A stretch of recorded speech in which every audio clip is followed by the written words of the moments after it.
Ito guys, magpapalit tayo ng oil seal ito. Oil seal sa may sakik. Wave 125 yan. Nakita nyo na taga siya. Palitan natin yan. Tingnan natin kung anong sukat na oil seal. Nagtanin muna natin ito. So yan guys, ayan o. Anuhan nyo na ng screw. Or pwede sungkitin nyo ng matulis. Kaya, screw na matulis. Silain nyo lang yan. Yan o. Silain natin yan.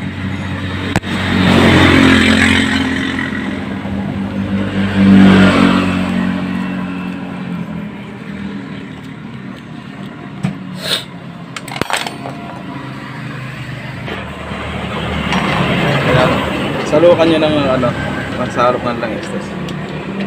Silain na natin.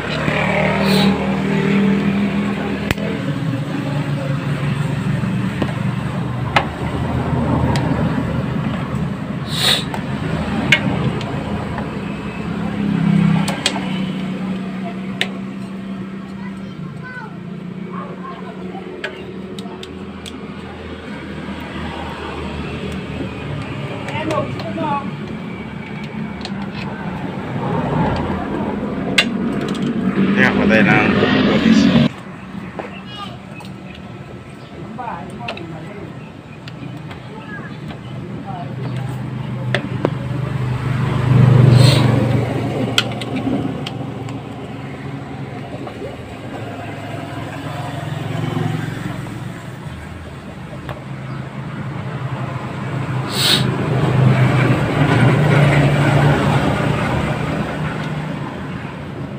Sikwatin nyo lang ng ganito ng screw.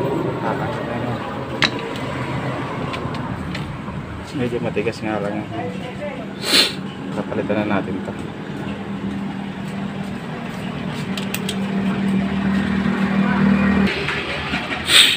Bale, ito yung sukat nya guys. Ayan o. Kung napapansin nyo, 16, 28,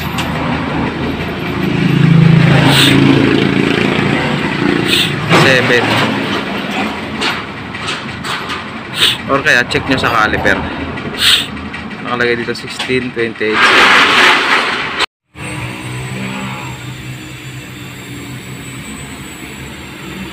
So yun yung pinakaloob nya, itong bilog nya, ito yan yung 16. Tapos itong pinakapabuuan nya, ganyan nya, yan yung 28. Tapos yung kapal nya, yan yung 7.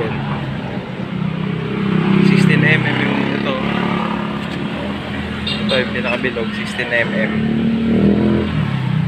yung kapal, 7. Tapos yung kabuuang bilog nya 28. Yan yung sukat nya. Kasi kailangan itong importante dyan yung 16, itong bilog na to. Kasi yan yung sasalo sa oil seal. Tsaka itong 28 nya. Itong kabuuan na 28mm.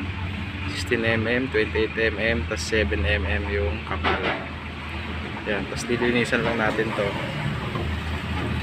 Bugahan nyo ng hangin, linisan, tanggalin yung mga dumi para pag pinasok wala siya mga buhangin. Ito kasi yung luma nya wala na. Sira na. Tagas na ng tagas yung langis kahit di umaandar. Natulo yung langis. Kahit naka-standby lang, natulo na siya. Natulo talaga yung langis nya. Sira na yung oil seal. So yun, tandaan nyo lang ito. 16 itong pinakabilog na to. Ito 28 itong pinakamat yung kabuuan nya, tapos yung kapal nya 7. Gamit lang kayo ng caliper. Dito kayo magbabase sa mm dyan.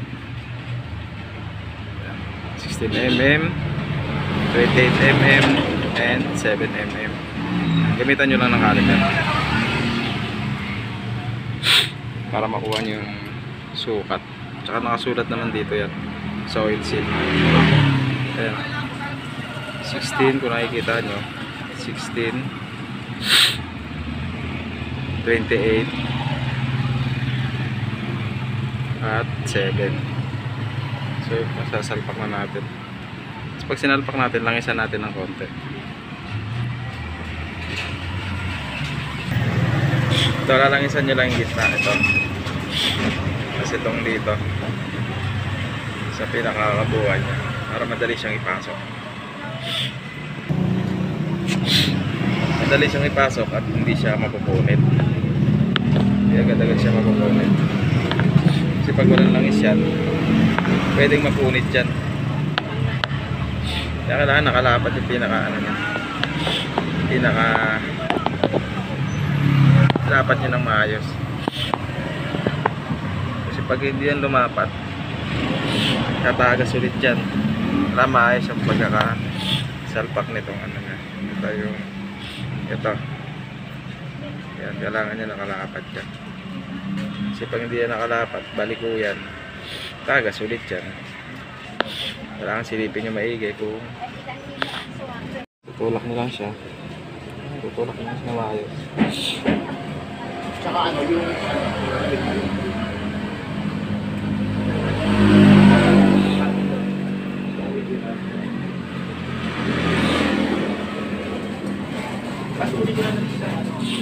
or gamitan nyo ng socket. Medyo matigas.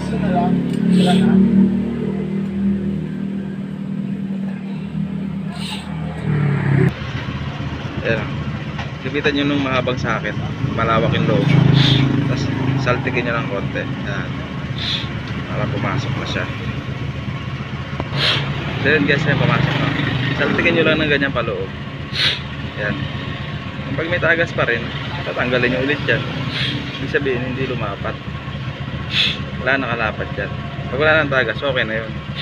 Tumagas ulit, no choice kayo kundi tanggalin ulit yan. Pag meron ulit tagas, ibig sabihin, hindi lumapat na maayos yung nasa loob ito. Ayan, ganyan lang yung sa mga veteranong mekaniko na alam na nila ito. Pero sa mga nagdi-DIY, ganun lang yung pwede nyong gawin. Pwede nyong gayahin. Nasa sa inyo kung ano yung diskarte nyo sa pagtatanggal. Ayan. Wala nang tagas yan, okay na yan. Pag tumagas, tanggal ulit. Kasi ibig sabihin, hindi lumapat ng maayos yung ito, yung pinaka-bilog niya dyan. So, ayan. Kailangan niya nakalapat ng maayos yan. So yun, maraming salamat sa inyong panonood at ibabalik na natin yung cake. Yan, ingat kayo sa pagkalikot ng inyong motor at God bless sa inyo.